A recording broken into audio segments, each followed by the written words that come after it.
With a lot of us doing a lot of summer scouting, looking at maps, looking at new places to go, we want to continue that series of doing some map scouting for some viewers that sent us some maps. We have a lot of them kind of backlogged from before turkey season, so we're going to try to get to some of those. So if you send us a map and you haven't seen us yet, maybe send us like a quick reminder email or let us know on social media that we haven't got to your map yet. And if you have a map that you haven't sent in and you want us to take a look at it, we can take a look at it and just send it back to you with our thoughts, or we can throw it up on here on our YouTube channel as well. So send us those maps if you have them, and we're going to look at a map here today from Nebraska.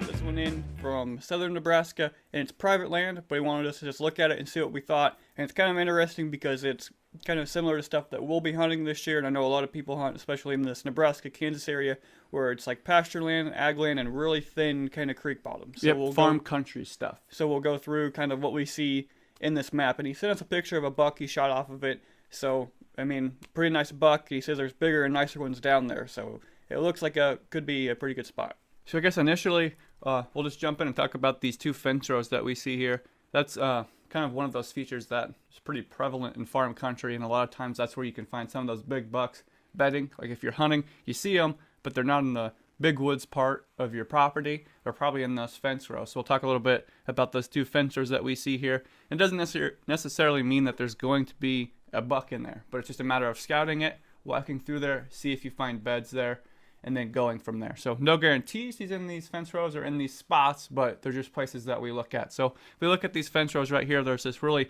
kind of major fence row that runs north and south there. That one's pretty good. It's just thick enough. It's just a matter, again, of walking down that, seeing if you don't find beds in there. You can also hang a trail cam on either end of that. So if you're a place that's easy to check, easy to get to, you're not going to disturb him, you can come in, pull that card from there, and if you get pictures of him walking across there in front of your trail camera, then you know he's up in there, and sneaking in and coming up that fence row, setting up close where you can get him. So pretty simple, just seeing if you can't go through there, finding sign, and finding beds in there, hanging trail cams if you need to, seeing if he's in there. And it's a pretty good kind of a overlook spot that connects, you know, that southern property where that property line is to the northern side. If they're not using the trees and they're using the top part of that pasture, well, they're just going to walk right down that fence row and go out into that ag field that's out to the north. So it's kind of an overlooked spot. The other place that I looked at is the stuff on the southeast side here where all those cedar trees are. Seems like a very good place for a buck to bed up underneath all those cedars. We found that a lot in kind of the pasture land farm country where you get a lot of those cedar trees. You can find a lot of beds up underneath those cedar trees, as long as they're not like super big, but if they're like person height, they love to be up in those, especially if that's some taller pasture grass in there. So again, that's just a matter of going in there, scouting that stuff, pinpointing where those beds are, and then figuring out how close you can get, figuring out your access to get in there. And it seems like there's a couple different ways of access to get down to that southeast side, so really that's not even your limiting factor there for some of that stuff in those cedar trees. It's just a matter of pinpointing those beds and figuring out how close you can get and then where they're going when they get up from those beds. Now you can see all the habitat transitions and habitat breaks with those cedars being out. You have that main one of the hard cedar tree line where it breaks off into the pasture with the cedars, and then you have all those cedars in the pasture that create habitat transitions and habitat,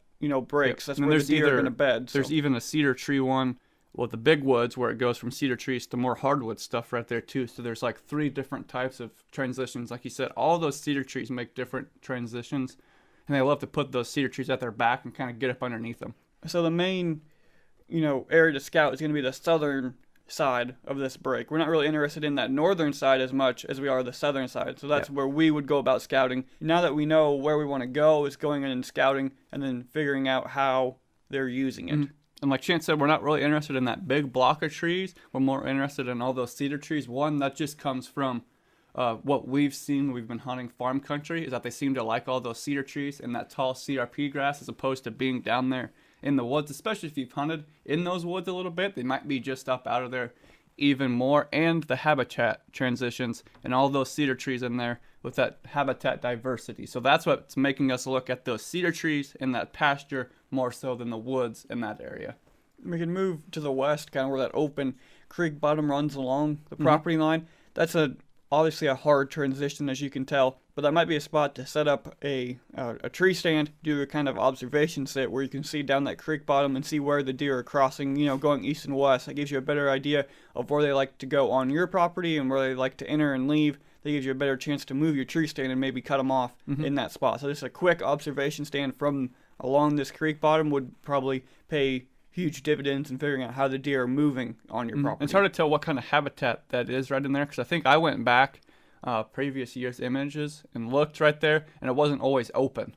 So I don't know if it's a food plot that might be in there, or it might be like swampy type CRP type stuff in there. So hard to tell from just the aerial point of view of what type of habitat's in there. But if that's kind of like swampy habitat stuff, that could be a really good area along that creek bottom. It looks like the trees are pretty thick in that block of trees just to the east of it, that you might have some bedding down in here. Not sure what the terrain looks like. It looks like it could have some hills to it, but there could be some bedding in here where they're coming out to this little ag field just to the east of that yet. So the other portion for me is kind of this little strip of trees that runs along that creek right in the middle of both those ag fields. So depending on what your crop is, especially if it's corn, that's kind of really hidden back in there, and you ain't going to get a lot of traffic and people moving through there. So that little strip of trees that runs along that creek right in the middle of those is a place to look too, especially if you have corn in there. You can walk up and down that, see if you don't see beds in there. And same thing with that fence row. Put trail cameras on both ends of that, and then if you get places where you can get in there and check it without disturbing that whole strip of trees, if you pull that card and you're getting pictures of deer coming through there, bucks coming through there at like 1-2 o'clock in the morning, they're coming up and down that creek bed there. You can just follow that down and get closer and closer to the beds that are in between there. That creek bottom too, kind of between the corn, is only going to get better as the rutting and cruising activity picks up. Because there might be some bedding in there. We're not sure what it looks like because you have to get on the ground and scout it, but it may be more of a connecting, hunt it during the rut type of a stand based on, there might be more bedding back in them cedar trees to the south and here to the north, and they're just using that to cruise back and forth. So that might be a spot that's not so good in September. If there's soybeans out there, it might be good, but otherwise it might be a cruising spot more so later in the rut when they start to cruise a little bit more. And we talk a little bit about the river there and the creek that runs through there. So if you can see all those bends in there, you kind of get those S-curves in there. Those little peninsulas that are in there are the places where those bucks are going to bed. So they're going to sit in that peninsula. They're going to have the wind coming from that bigger group of trees behind them looking towards the river. So that's how they're going to bed in those little areas. And there's a bunch of those kind of on the northeast side here as that creek kind of curves and makes its way through there. Those are places to look for buck bedding too, especially in farm country. You get those twists in the river. The bucks like to bed kind of down in those.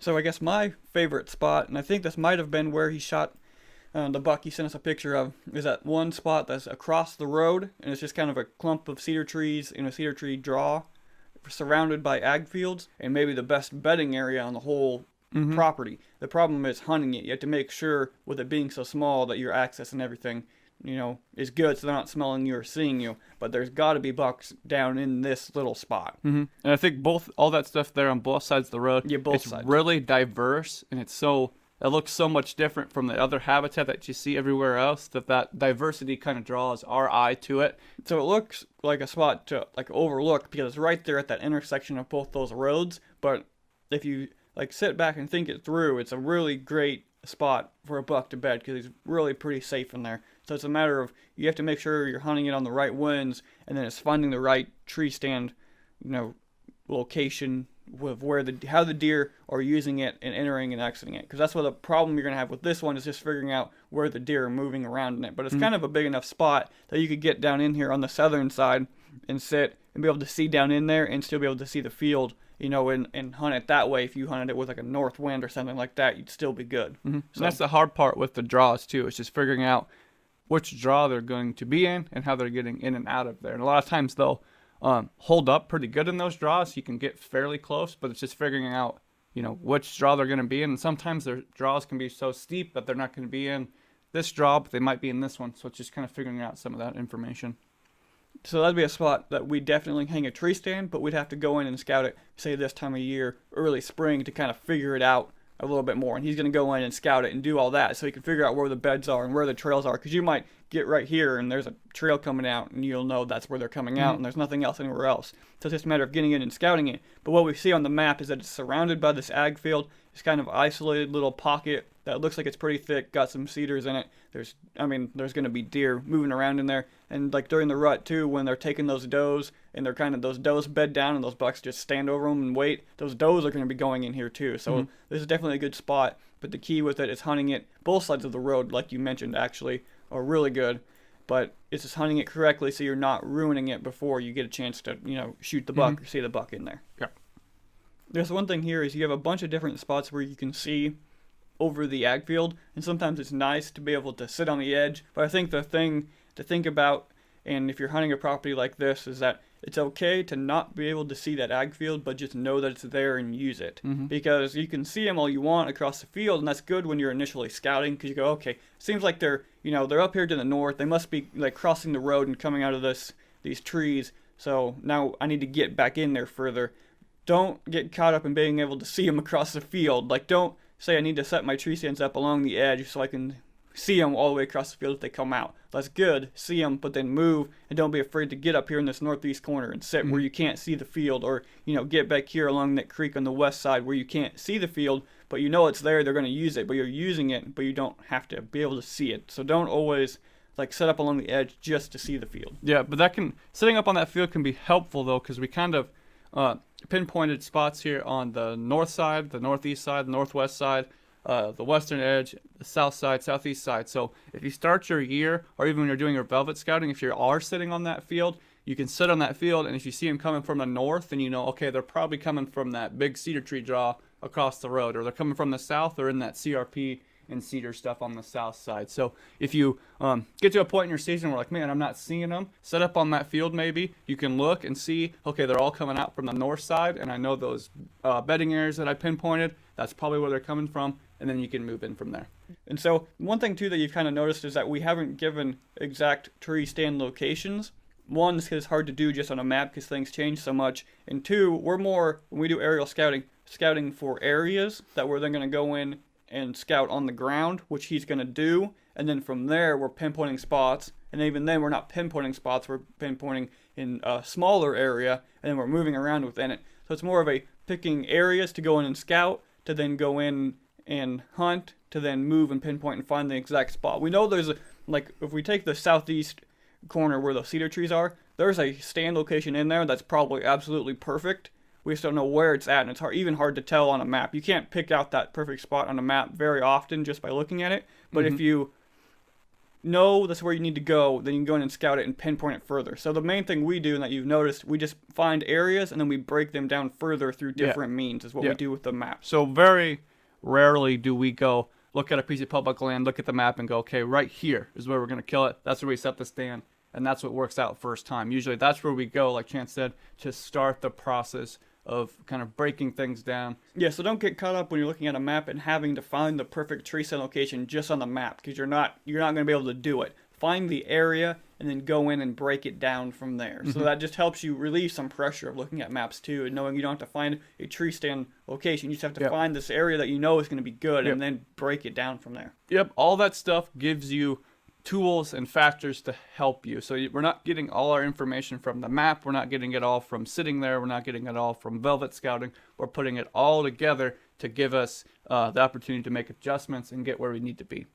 So just to kind of wrap this property up, you can tell we're looking at habitat diversity, habitat transitions, and identifying our spots. You can see it in the southeast portion, that transition line to the west there, and then that little island across the road that's kind of surrounded by ag fields. You can see the different transitions and how that's different than the surrounding areas. So that's kind of what we're looking for. Those bends in the creek that allow for buck bedding areas to focus on, and then kind of the terrain features of how the creek bottom connects to two other spots, might be a good rut hunting spot. It's stuff like that, and how the ag fields play into it kind of all go into how some of the areas that we're looking at on this property. Yep.